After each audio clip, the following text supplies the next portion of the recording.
Tuhan, selamat pagi. Mari kita akan mulaikan ibadah minggu pagi hari ini. Kita nyanyi satu pujian, Tak Tersembunyi Kuasa.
Benarlah Tuhan, tak tersembunyi kuasa-Mu bagi orang yang percaya dan berharap kepada Engkau. Bagi kami sebagai anak-anak Tuhan, kami yakin dan percaya pagi ini Engkau akan nyatakan kuasa-Mu lewat ibadah kami, lewat pujian, lewat firman Allah. Maka kami semua boleh nikmati kuasa Tuhan yang selalu Tuhan Engkau nyatakan dalam hidup kami. Kami akan mulaikan ibadah kami pagi ini dengan penuh syukur dalam nama Tuhan Yesus Kristus. Haleluya. Amin. Puji Tuhan, kuasa Tuhan tidak pernah terbatas untuk kita. Dan juga dengan kuasanya Dia akan menuntun hidup kita. Dia akan selalu membimbing kita dalam setiap langkah hidup kita. Kita nyanyi, Ku Tahu Siapa Yang Pimpin.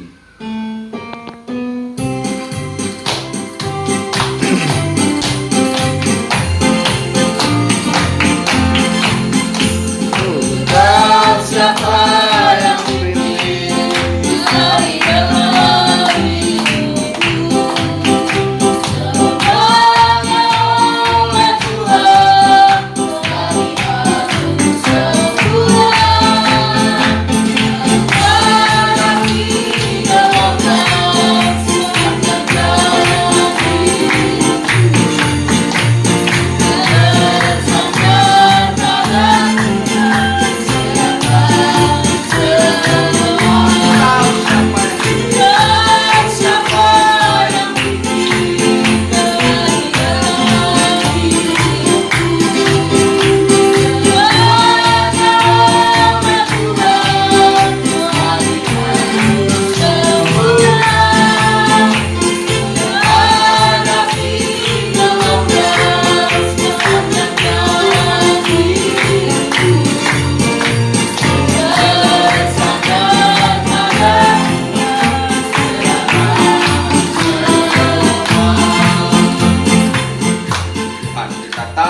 pimpin hari depan hidup kita. Biarlah kita tetap percaya melalui firman Allah yang akan kita dengar. Biarlah kita tahu sungguh Tuhan itu tetap ada dalam hidup kita. Sungguh kurasa kekuatan-Mu ya Allah. Kita siapkan hati kita untuk dengar firman Tuhan.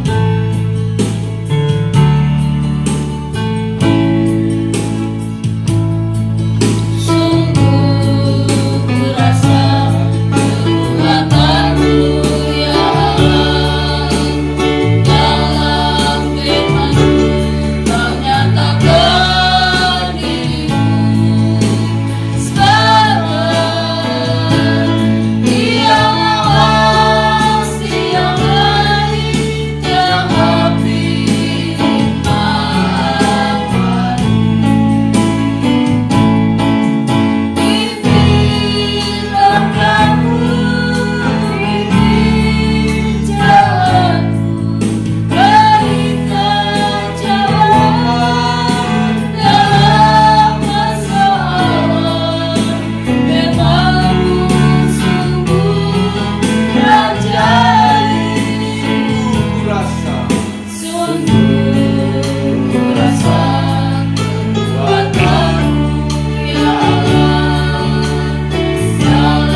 Bukan jawaban dalam persoalan, Firman-Mu sungguh ajaib.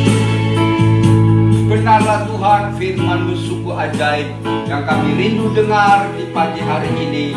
Biar firman yang ajaib ini Kau nyatakan kuasa lewat firman-Mu, sehingga kami semua diberkati lewat firman-Mu. Kami sediakan hati kami siap dengan firman. Berfirmanlah, urapi hamba-Mu. Di dalam nama Tuhan Yesus Kristus kami berdoa dan kami siap dengan firman. Haleluya. Amin. Puji Tuhan, Bapak Ibu yang terkasih, selamat pagi, selamat kembali kita bersekutu dalam kasih Tuhan Yesus Kristus. Mari pada pagi hari ini kita akan belajar dari firman Tuhan yang terdapat dari 1 Korintus pasal yang kedua ayat yang ke-9. Dan kita akan baca bersama-sama 1 Korintus 2 ayat yang ke-9. 1 Korintus pasal 2 ayat yang ke-9. Kita akan baca bersama-sama. 1 Korintus 2 ayat 9, 2, 3. Tetapi seperti ada tertulis, apa yang tidak pernah dilihat oleh mata, dan tidak pernah didengar oleh telinga, dan yang tidak pernah timbul di dalam hati manusia, semua yang disediakan Allah untuk mereka yang mengasihi Dia. Amin. Dalam ayat ini dengan jelas Tuhan mengingatkan kepada kita semua, apa yang tidak pernah dilihat oleh mata, apa yang tidak pernah didengar oleh telinga, dan yang tidak pernah timbul dalam hati, itu Tuhan pasti sediakan. Tetapi di situ tidak titik. Di situ dikatakan semua itu Tuhan sediakan untuk mereka yang mengasihi Dia. Saya yakin dan percaya setiap orang yang percaya pasti rindu untuk menikmati janji Tuhan ini. Tetapi pertanyaannya, untuk kita bisa menikmati janji ini, kita harus mengasihi Tuhan. Apakah saya dan saudara betul-betul mengasihi Tuhan? Sebagaimana ayat yang kita sudah baca. Dari sini kita akan belajar ciri orang yang mengasihi Tuhan itu seperti apa. Nanti Bapak Ibu bisa baca dalam 1 Yohanes 5 ayat 3. Saya ambil satu saja, 1 Yohanes 5 ayat 3. Di situ dikatakan bahwa orang yang mengasihi Tuhan itu dia pasti menurut perintah Tuhan. Mengasihi Tuhan itu tandanya dengan apa? Orang itu punya penurutan kepada Tuhan. Nah, saya lihat di kamus dikatakan menurut itu melakukan apa yang diperintahkan. Jadi sebelum dia melakukan pasti dia akan mendengar apa yang diperintahkan. Jadi dengan kata lain, mengasihi Tuhan itu menurut perintah Tuhan, yaitu dengan cara mendengar dan melakukan. Ya, baru kita akan bisa menikmati janji Tuhan itu. Nah, kembali itu menjadi pertanyaan kita, Tuhan pada pagi hari ini kepada saya dan saudara. Sudahkah saya dan saudara menjadi orang-orang yang benar-benar menurut di hadapan Tuhan sehingga bisa dikategorikan orang yang mengasihi Tuhan? Saya ambil contoh dalam kisah janda Sarfat. Nanti Bapak Ibu baca di rumah dalam kitab 1 Raja-Raja 17. Di situ diceritakan ada seorang janda Sarfat dan mempunyai seorang anak.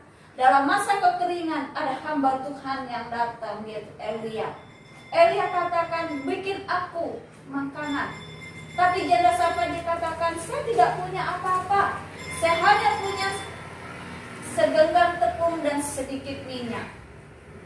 Tetapi Elia katakan, buatlah dulu untuk aku. Buatlah dulu untuk aku. Janda Sarfat ini lakukan. Begitu dia dengar apa yang diperintahkan oleh Elia, dia kerjakan.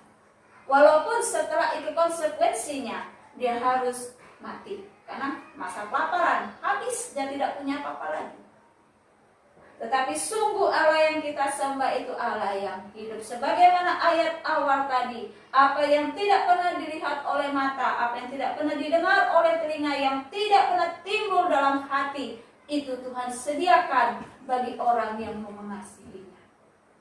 Ketika janda Safat ini membuatkan makanan, roti itu untuk Elia, Tuhan tidak pernah berhutang.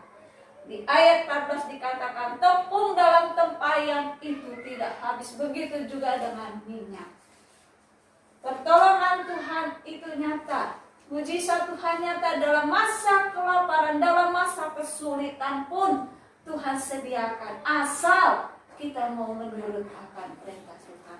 Bahkan dalam firman Tuhan ditegaskan lagi, bukan orang yang berseru kepada Tuhan yang akan masuk kerajaan surga, tetapi yang mau melakukan kehendak Tuhan. Jadi bukan berarti kita sudah setia, sudah begini, sudah ukurannya saya sudah mengasihi Tuhan. Belum tentu. Kalau kita mengatakan saya mengasihi Tuhan, tapi kita tidak mau menurut akan perintah Tuhan, tidak mau mendengar dan lakukan perintah Tuhan, maka kita tidak akan bisa menikmati apa yang Tuhan janjikan. Karena sesungguhnya Tuhan Yesus itu tidak pernah membedakan orang. Tuhan Yesus tidak pernah membedakan si A, si B, si C, kaya, miskin, tidak. Kuasanya dari dulu, sekarang, dan sampai selama-lamanya tidak pernah berubah buat saya dan saudara. Tergantung kita pribadi lepas pribadi mau tidak mengasihi Tuhan dengan sungguh. Pujian Pantekostal lama katakan, betapa heranlah apa yang tidak kita duga Tuhan beri. Itu jaminan kita orang-orang percaya. Kembali saya katakan, tergantung pribadi lepas pribadi kita kepada Tuhan. Kalau kita ingat cerita janda Safat ini, di tengah kesukaran pun dia belajar melakukan perintah Tuhan. Bagaimana dengan saya dan saudara di masa kesukaran seperti sekarang, masa pandemi? Kalau Tuhan memerintahkan sesuatu kepada saya dan saudara, berikan itu. Apakah kita mampu memberikannya? Biarlah lewat renungan pagi hari ini menjadi tolak ukur buat saya dan saudara. Sudahkah saya dan saudara mengasihi Tuhan? Dengan kita ditandai penurutan kita kepada Tuhan. Sebagaimana janda Safat, dia mendengar dan lakukan firman Tuhan, maka dia boleh menikmati mujizat Tuhan. Amin. Tuhan memberkati. Mari kita nyanyi satu pujian, betapa heranlah. Kita masuk dalam doa.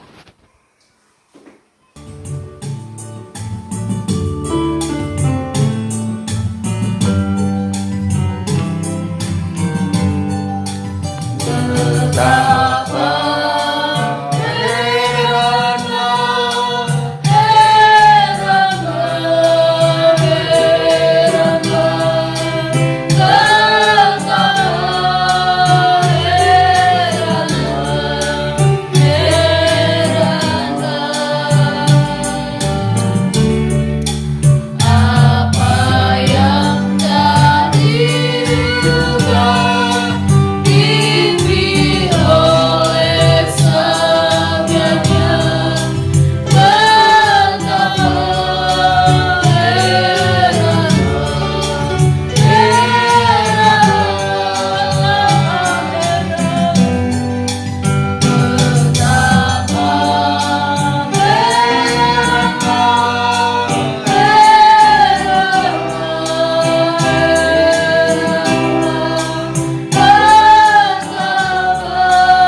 Apa yang tidak pernah kami duga Engkau beri bagi kami. Terima kasih buat firman-Mu, janji ini buat kami, bahwa apa yang tidak pernah kami lihat, apa yang tidak pernah diinginkan dalam hati kami, Engkau beri buat kami. Terima kasih Tuhan bagi kami orang-orang yang mengasihi Engkau.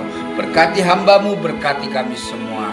Biarlah firman ini dimateraikan sehingga kami semua bukan hanya mendengar, tapi menjadi pelaku firman. Terpuji nama-Mu, dalam nama Yesus kami akhiri ibadah kami dengan penuh syukur dan berkat rahmat damai sejahtera daripada Allah Bapa, cinta kasih sayang Putra yang tunggal Yesus Kristus, persekutuan pimpinan Roh Kudus menyertai saat pagi hari ini sampai Maranatha Tuhan datang kembali di dalam nama Tuhan Yesus Kristus. Haleluya, haleluya, haleluya. Amin.